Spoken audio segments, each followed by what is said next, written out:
So welcome to episode 2 of the fundamentals. Don't forget to check out last week's video on the warm-up. So this is going to be episode 2 of a pretty long series that we're going to talk about pretty much the fundamentals of what we need to swing a golf club. Today is going to focus on primarily core and ab progression. So why is the core so important in the golf swing? Well, if you look at the warm-up video too, we kind of go through why we need to warm up in certain aspects and what really we need to do to get to certain positions in the golf swing. And we're going to take a look at Grant Horvat's swing in a second, just because I love the way he kind of moves around the ball. And it's something you guys can try to not necessarily emulate, but see, okay, why is it so important to remain stable and have the ability to contract that core at certain times? All right, so we look at Grant Horvat here. So notice his setup position, everything's in line. So we have a little tilt here, great with the driver, and then we have the pelvis here, everything's in a line. He's kind of stacked up here. I want you guys to look at his pelvis and how he rotates around that pelvis. So we're going to get to the top here. And notice, look how it almost like coils up. You can see the coils in his shirt starting to spread here. That's because this hip here is staying pretty much stable. You know, he's not rotating it too much to the point where his body is now facing away from the target. It's staying pretty much facing towards the camera. Big component next to look at is, okay, great. He got to a position where his upper half has moved on his lower half. Well, that's upper body disassociation. Well, great. Let's see what happens on his downswing.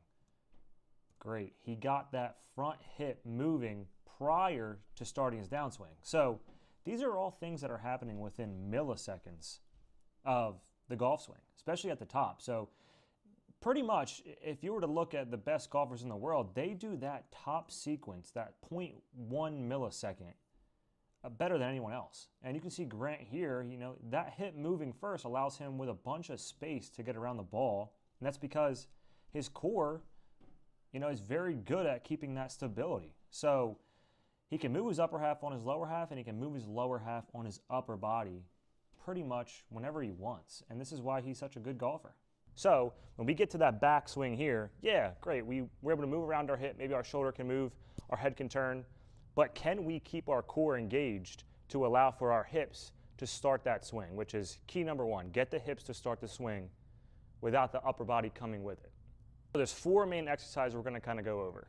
So the first one's going to be, can we even engage our core independently of our upper body? So we call this disassociation. So anytime I reference upper body disassociation, so the ability to move my upper body on my lower half without moving, plus the opposite, can I remain stable upper body and get these hips to move back and forth? What you'll see a lot of people do, and I suggest you probably try this as well, get into a position where you feel like you're going to hold a club. It could be 7-iron, 8-iron. See if you can keep this hip stable as you try to move the shoulder around. This is one of the tests we usually perform during your assessment as a TPI certified instructor. So that's step 1. Great, so that gets us to our backswing. Well, can we also move the lower body on the upper half? So you'll see a lot of times what will happen is I go this way, boom, they're working together, which isn't what we want in the golf swing.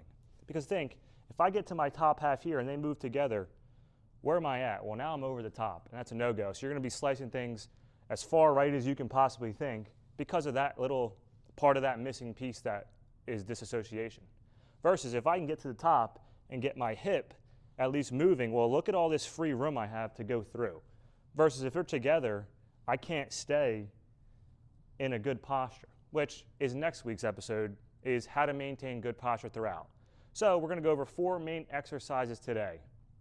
First one is just going to be a pelvic tilt. So we teach this a lot in PT because we want to see, do people have the ability to disassociate those lower half and the upper half? 2 is going to be a little bit more of an advanced movement. So this one's going to be pull-throughs during a plank. So if I can remain stable at the hip level, and we'll kind of go over during the video or the exercise how that kind of works.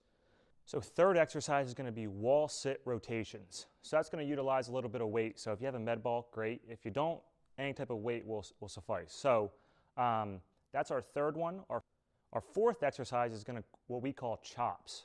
So we're going to demonstrate these following 4 going forward. And then again, if you have any questions on, hey, Dr. Paul, I'm having a really hard time figuring this out, shoot me a message, shoot me a DM. The Instagram's live, Doctor of Golf. So if you just search that up, you can always follow, send a message. I'm more than happy to help. All right, so exercise number 1, and this is super beginner level stuff here, so anyone can do this. We're going to talk about ways to progress it and regress it in a second here, but what I want you to do here is get on all fours and feel like if I were to place something on your back, let's say a med ball or something, right? Would it be able to stay where the ball's placed? And can I then start to rotate my hip up? So again, focus on this area here with this little curve in the back. Can I rotate and increase that curve? And then can I do the opposite? Can I rotate down?